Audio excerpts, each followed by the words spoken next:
रयतेतील रयत, त्या रयतेतील माणसं, त्या माणसांची मन आणि मनावर अधिराज्य गाजवणारा रयत राजा. मित्र हो, तुम्ही ओळखलंच असेल. सन्मान्य व्यासपीठावरील मान्यवर, आदरणीय गुरुवर्य, विद्यार्थी बंधू.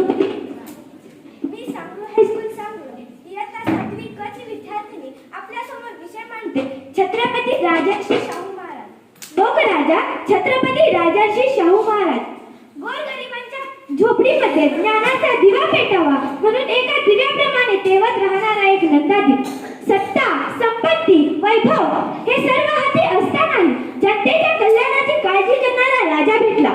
हे कोल्हापूरच्या मातीचे सद्भाग्य समजावे लागेल. त्यांचा जन्म 26 जून 1874 रोजी कागलच्या घाडगे घराण्यात झाला. वडील जयसिंगराव घाडगे तर आई राधाबाई. महाराष्ट्राच्या इतिहासातील हे एक अमूल्य रत्न होते. त्यांनी दुष्काळातून शेतकऱ्यांची सुटका व्हावी म्हणून राधानगरी धरण बांधले. कोल्हापूर नगरीला कुस्तीचा वारसा दिला.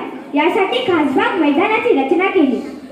त्यांच्यामुळे आज कोल्हापूर ही मल्लविद्येची पंढरी बनली. बहुजन समाजाला राजकीय हक्क मिळवून देण्यासाठी त्यांनी निपाणी येथे डेक्कन रयत संस्थेची स्थापना केली. त्यांनी विधवा विवाह, आंतरजातीय विवाहाला कायदेशीर मान्यता मिळवून दिली. कोल्हापूरचे राजर्षी काय वर्णू त्यांचे गुणगान. कोल्हापूरचे राजर्षी काय वर्णू त्यांचे गुणगान. महाराष्ट्राच्या मातीत त्यांनी घडविले पैलवान. महाराष्ट्राच्या मातीत त्यांनी घडविले पैलवान. सामाजिक चळवळी सुधारणांना दिले मानाचे स्थान. सामाजिक चळवळी सुधारणांना दिले मानाचे स्थान.